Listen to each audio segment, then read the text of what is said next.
Sometimes in fantasy sports, we tend to overthink things way too often, and it can cause a huge drop in draft day value. Well, I've got a few guys that we're going to take a look at that maybe we don't need to be overthinking it, but their finish last year is way higher than their current ADP, so maybe we're overthinking things. What is going on, Headliner Nation? Today, I've got 3 wide receivers that we're going to talk about because their value right now seems to be tanking. Where they finished last year in fantasy points doesn't quite line up with where their current ADP has them. So what's changed with each of these guys? And is there something that has happened that maybe we're just overthinking? If you tend to be a fantasy owner that overthinks things, let's simplify the draft process. Get our 2025 Fantasy Football Draft Guide right now. There's a link down in the description of this video. Head on over to our website, tfhdraftguide.com, and order yours right now. You're going to get instant access to it. There's a ton of content already open and available for you to start jumping into, and the redraft content is going to start flying in over the next few weeks. So make sure you get a head start on all of your draft day research, and do that now by getting our draft guide, which absolutely will make you a winner in fantasy football this season. First guy up today is Terry McLaurin, and this offseason, when I did my way too early rankings, he was as high as wide receiver 7 for me. Should he still be that high? Maybe not, but I still love the guy in 2025 and what he could do. But what's changed? Why are fantasy owners uneasy about Terry McLaurin, a guy who finished as the wide receiver 6 last season, but is currently being drafted as the wide receiver 16? Well, of course, Deebo Samuel. Washington traded for the skilled wide receiver, a guy that can move all around the formation. Clearly, that's some targets that we thought could go to Terry McLaurin that now definitely have to go to Deebo Samuel. Now, they also decided to re-sign Zach Ertz, which really I don't think hurts Terry McLaurin all that much. These guys will survive in different parts of the offense. One of the bigger things that they did, though, that actually helps Terry McLaurin is trading for Laramie Tunsil from Houston, giving Jaden Daniels another protection boost on that offensive line, and time to throw the deep ball absolutely will help Terry McLaurin reach some really good fantasy value this season. But do we think he can finish higher than wide receiver 16, which is where he's currently being drafted? Now, even though Washington added Deebo Samuel, and he'll get his fair share of targets, there are potentially 104 vacated targets, plus a few more here and there up for grabs. They ended up bringing Noah Brown back for 2025, but they moved on from Olamide Zaccheaus, which is going to open 64, and then also Dyami Brown, which is going to open up 40 targets. So all of those targets right there could definitely end up being moved over to Deebo Samuel without really affecting Terry McLaurin all that much. Last year, Terry McLaurin only had 115 targets. He had over 1,000 receiving yards and scored 13 receiving touchdowns. That's a lot different than being a wide receiver who's really valued based on the amount of volume he gets. Last year, Terry McLaurin was ultra efficient. He did more with less. So adding a guy like Deebo Samuel doesn't hurt that process. In fact, it could only potentially make it better, because Terry McLaurin probably isn't going to lose a ton of targets. He already didn't have a ton last year. And now he's going to have another weapon underneath with Zach Ertz, the run game, and of course Jaden Daniels and his ability to run the football. A lot of one-on-one coverage down the field means a lot of big play potential. So the fact that Terry McLaurin is going as wide receiver 16 is very good value right now. He's a lot better when it comes to a best ball draft. And some of this ADP right now is cooking in the fact that people are doing a ton of best ball. So when it comes to redraft season, there is an opportunity for Terry McLaurin to potentially slip even a little bit more. And if it does, he's going to be a smash draft player when it comes to everything we do and every team we construct this year. How about the biggest faller on this list? It's got to be Tampa Bay's Mike Evans. Currently being drafted is the wide receiver 20, 38th overall, but finished last season as the wide receiver 9. Now, there are some concerns about some new wide receivers in the mix, but do we really feel like Mike Evans is going to be the wide receiver 20, or will we see some insane efficiency like we've seen in previous seasons? So what exactly has changed in Tampa Bay to really cool us on Mike Evans and drop his ADP as far as it has?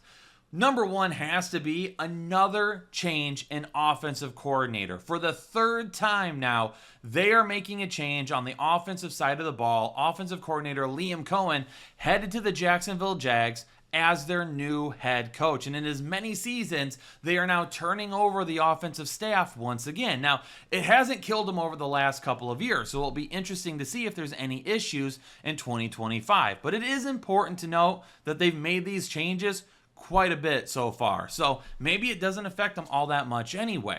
But on the offensive side of the ball, the surprising first-round pick of Emeka Egbuka is definitely going to be something that fantasy owners are a little bit worried about when it comes to Mike Evans' target share. And then Chris Godwin. Now, Chris Godwin, there is no indication that he is absolutely going to be ready to start the season or when exactly he'll be ready to go. So as of right now, for Chris Godwin, we're really thinking about starting the season without him anyway. So that means that Mike Evans is at a discount right now. But I want you to think about it the same way we thought about Terry McLaurin, because Mike Evans last season in only 14 games had 107 targets. So once again, he was a player that was not perpetually pushed up the volume board for fantasy points. He was a guy that did rely on touchdowns with 11 of them and bigger plays, something that Mike Evans has done his entire career. In fact, last season, he had only 4 games with double-digit targets. Another guy that is not reliant on a ton of volume. So even if we're adding a bunch of wide receivers to the mix, you really got to ask yourself, does it hurt Mike Evans that much? If this guy has one-on-one coverage down the field, do you not think Baker Mayfield will still find him? What if he only averages 7 targets a game? Is that enough to get him back to 1,000 receiving yards? Can he still get double-digit touchdowns? If so, wide receiver 20 could end up being another value on draft day.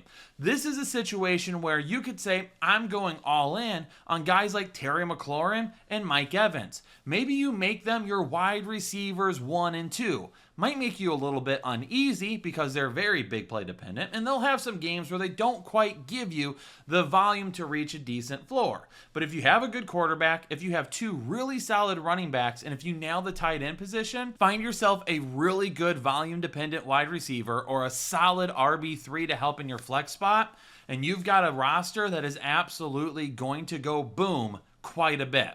So Headliner Nation, Mike Evans, Terry McLaurin, 2 big play wide receivers. Are you in or are you out? What are you doing with those guys?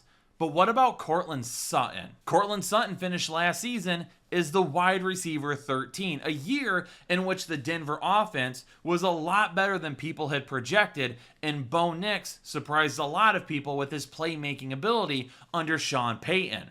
But what's going on with Courtland Sutton, and why are people not nearly as interested? Because now his current ADP has him all the way down to wide receiver 26, being drafted 50th overall. Offensively, there is a little bit of turnover. They did add in Evan Ingram, which is definitely going to be the biggest competitor for targets this season.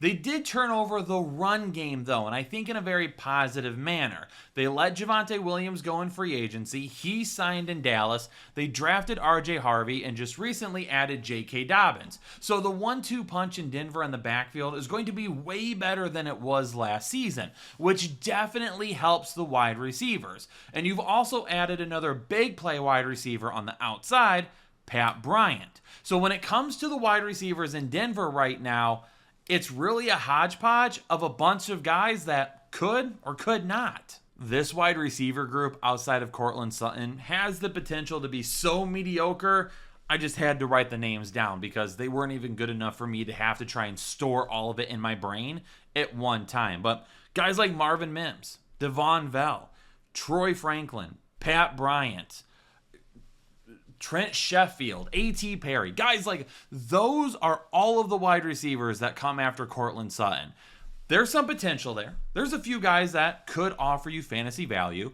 Evan Ingram is his biggest competition for targets, though. And based on the way Courtland Sutton worked with Bo Nix last year, do we really think that he's going to lose a ton of targets to all of these other guys?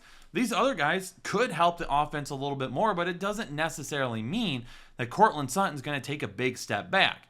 And also, the improved run game. The run game is going to be so much better this season. It's automatically going to help the pass game and allow Courtland Sutton the potential to see a lot more one-on-one opportunities. And if that happens, even if he doesn't have a big spike in volume or we see something similar to last year, he could still give you really solid wide receiver 2 numbers. Is a guy that's being drafted is a wide receiver 3. But Headliner Nation, what are your thoughts on these wide receivers? Their value right now in terms of ADP seems to be going down. Is it time to buy, or is it time to just stay away? Do you think they're going to outperform their current ADP? Do they need to sink lower for you to be invested in them, or do you just want nothing to do whatsoever? Let me know down in the comments below. But Headliner Nation, I appreciate everybody tuning into this video. I'm out on vacation for the next week, so it's going to be a little bit before I see you all. Stay safe, stay healthy. I'll catch you all in the next episode of the Fantasy Headliners.